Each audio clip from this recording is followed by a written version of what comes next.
everything. Yeah, I know, it's so ridiculous. Okay. All right. Well, let's do this. I'm expecting a performance from your Sunny Boy. Share to your page. They want a performance at some point. Okay. All right. Good. Let's see. Are we live streaming? Yay! Hello, everybody. Okay, just gonna make sure we're actually live. Guys, I am so excited. I'm just going to lead with this. We are going to have a special performance by Doug's son at the end of our show today. I don't know what's being said. You just point the camera and expect me to hear. I know, that's the fun part. You don't know what's being said. Oh, it's so fun to torture our children. Oh, I'm not Leona, by the way. I'm Lindy. I didn't change my name. I'll get to that. So, Doug, thank you for coming and hanging out with us. I hear you're on your way to Boston. I'm in Boston. I'm helping this guy move into college. So we just got off our ferry here, and and now I'm here with you guys. Man, again, the dedication, Doug. Oh, did you get a chance to do PT on the ferry? No, this was a non-work related, non-PT related excursion. No, there are no such things, Doug. I don't know what you're talking about. Well, Lindy, it's sort of frowned upon to go up to random strangers and do PT on them, so I did not. But if there ever is an opportunity, you know I'm dedicated. If there ever is an opportunity, I will step in, I assure you. I know, Doug, you have never shied away from something just because it's frowned upon. No, that's usually more of an enticement for me, actually. Okay, well, I guess we should actually talk instead of just banter back and forth. Let's do it. So for those of you guys who joined us last week for, Doug, what would you call it? Would you call it a debacle or a hot mess? Which one would you? I think it's somewhere in between the two. Somewhere. Yeah. We tried. The weather didn't cooperate. The pickup line for my daughter didn't cooperate. So we took a week to regroup. We made some radical changes to the studio, and now I think we're back in business.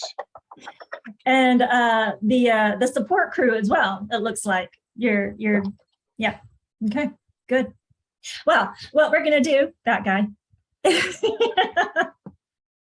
We are going to do a take two on last week's call. So I'll just recap for Melissa. She's not able to join us today. But I'm happy to bring this up again because I get the feeling a lot of families run into this situation. Is that you? Okay, you need to go. You're good. Okay, so so Melissa's situation was she's got a young child with Duchenne. He's 2 or 3, and quite unexpectedly and out of the blue, the child's PT says, "All right, guys." More or less to that extent. And so, there's so many layers to this, but first things first, I want to ask, for an individual with Duchenne, even if they're a child, how often should the PT have eyes and or hands on the kiddo? Yeah, I mean, that really varies by the age of the child and what the needs are. No, I didn't say it depends. But I know where you're laughing. But it really does vary about what the needs are. So early on, when they're young, I will typically see them more frequently. And so usually like once a week. And I do a lot of education and a lot of assessment in the beginning. What are the issues? Typically in the beginning, if a child is somewhere around the age of 2 or 3, there are not going to be a whole lot of physical issues. So a lot of it is setting up a stretching program, assessing their walking pattern or gait pattern, as it's sometimes called, um, educating the family, talking about Duchenne with the family, like really educating and letting them know what's going on, what kinds of things do we want to avoid, what kinds of activities are okay, um, and then just making sure that they have a good understanding of those things. And so sometimes that takes, many, many weeks to kind of sort that out and get that in place. But if if I'm seeing somebody where things are really stable and there aren't a whole lot of needs and there's not a whole lot of physical needs and their physical stuff is pretty stable, and I feel like the family understands what's going on, sometimes I do cut therapy back to maybe every 2 or 3 or 4 weeks, and it's more of a check-in. So at that point, if I see them, every 3 or 4 weeks, I'll talk with the family during the therapy session. How are things going? What are you seeing? Are there any questions that you have about what they can do, what they can't do? If they're in school, how are things going with the school? Talking about energy conservation, and then assessing the child. How does the range of motion still seem to be okay, or if things changed with that, have they gotten any tightness? And so there's a lot that we can go over, even if it's every 3 or 4 weeks. I don't usually let things go. I think the least frequently that I would want to see somebody, even if things are really stable and I don't have concerns, would maybe be every 2 months, because a lot can change. There are some kids that the progression is very, very slow, and there are some kids, just their variability or their mutation type or whatever it is, things can progress really quickly. So I don't want to go 6 months and all of a sudden there's been a radical change or a radical tightness, and now we're playing catch up. So even if there aren't any major concerns, I typically will not, I won't ever discharge a child with Duchenne because it's a progressive type of thing.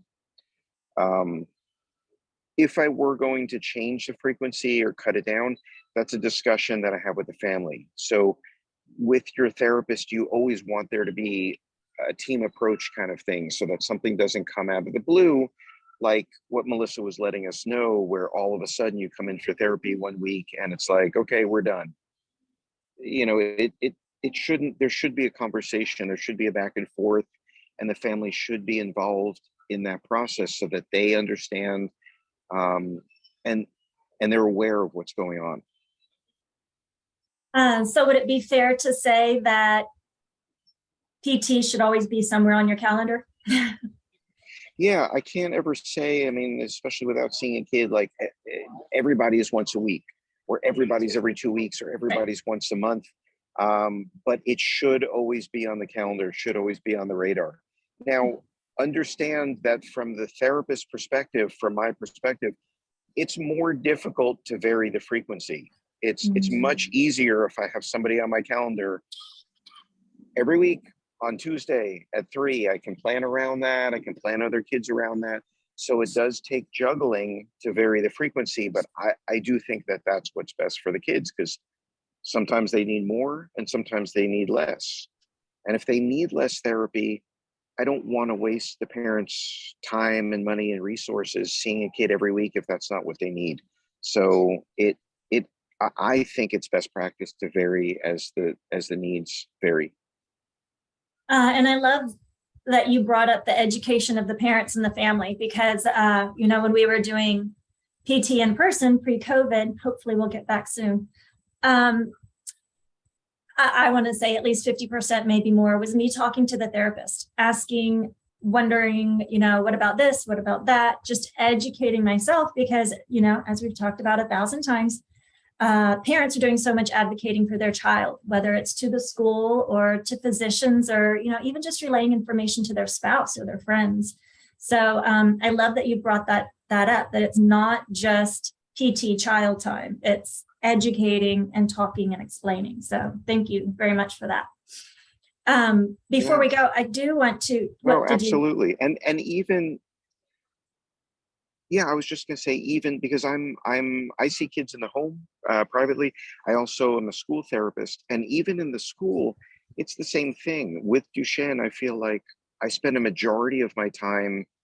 I still work with the kids directly and one on one and hands on and all of that.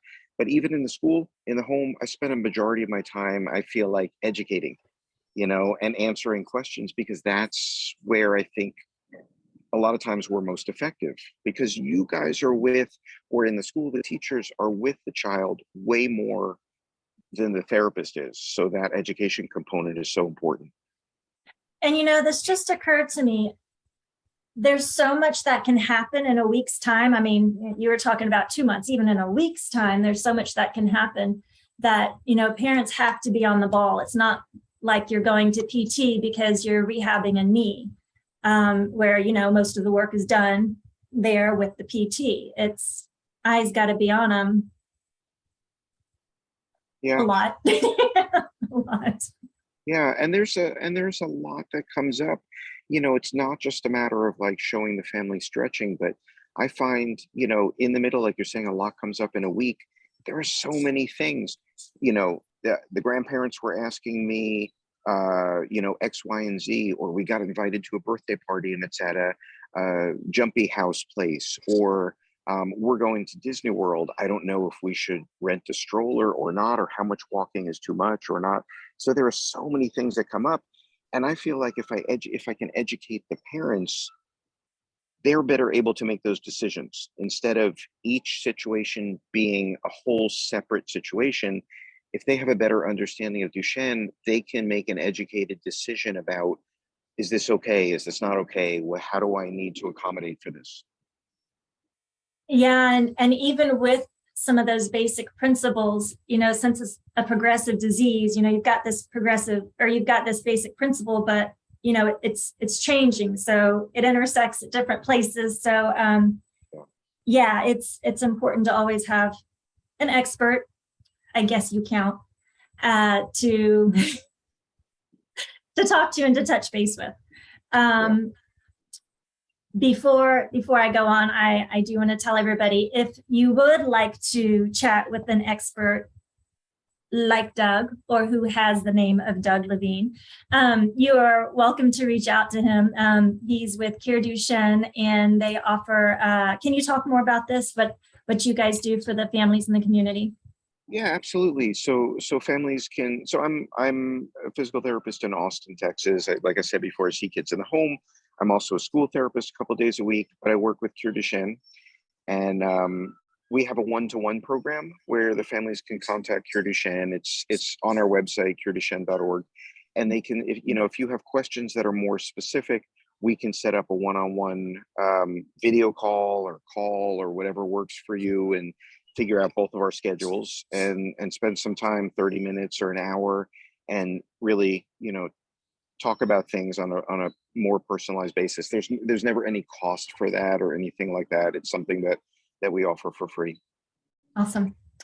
So I have a follow-up question, but I think we're going to hold that off for another time, since we're borrowing time with your son today. I do want to talk about in the future, though, the insurance game that the PTs have to play, and how that can be a component of trying to, or deciding when to discharge a patient, because it's a progressive disease and you won't necessarily hit goals. The goals will look different, very different, for a PT and for insurance. But we can save that for another time, unless you've got a quick answer. No. So I well, just a quick kind of comment about that. It is unfortunately a reality. I mean, it would be great if, and there are times that we don't have to deal with insurance, and so we can do the therapy how we want to do the therapy. But for a lot of families, for most families, it's going through the insurance, and we're kind of a little bit at the mercy of them because they're paying for it. So it is sort of a game. We have to get approval for visits a lot of times, and that requires, we never want to do anything, like, as a therapist, I never will give false information or anything like that, but sometimes we have to tweak things so that we can get approval. And that is sort of, it's become a little bit of an art because insurance companies are changing what they're approving and their verbiage, and sometimes they don't say things that are accurate in their denials. And so it it is a longer conversation. We can definitely talk about how we navigate all that.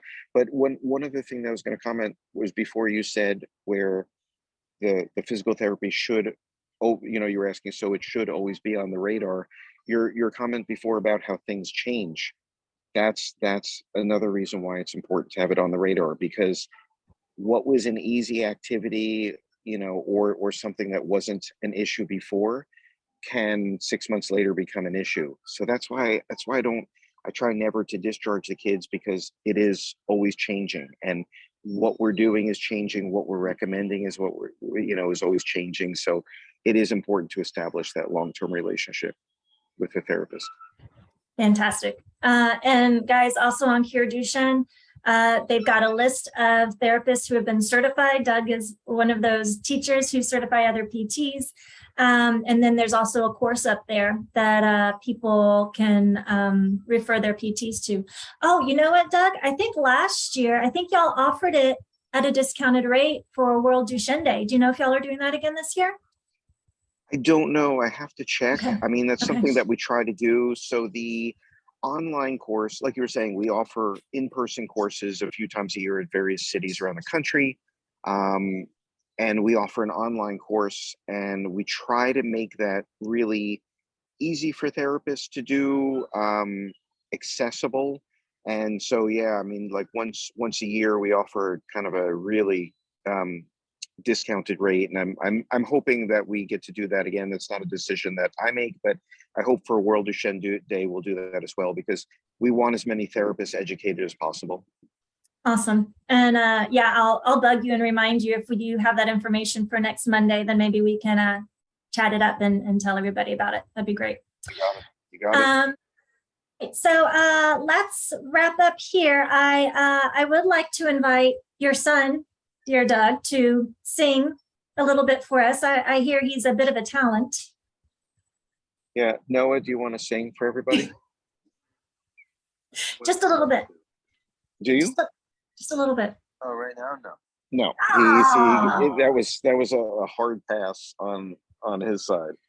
Yeah. Right, Doug. I guess that means you need to then. Go ahead. Oh, everything is breaking up. And the phone is running out of charge, and it's about to be dark, and there's lots of stuff is happening. So we'll have to put that off for another time too. Well, thank you, Doug, for your time. Grateful.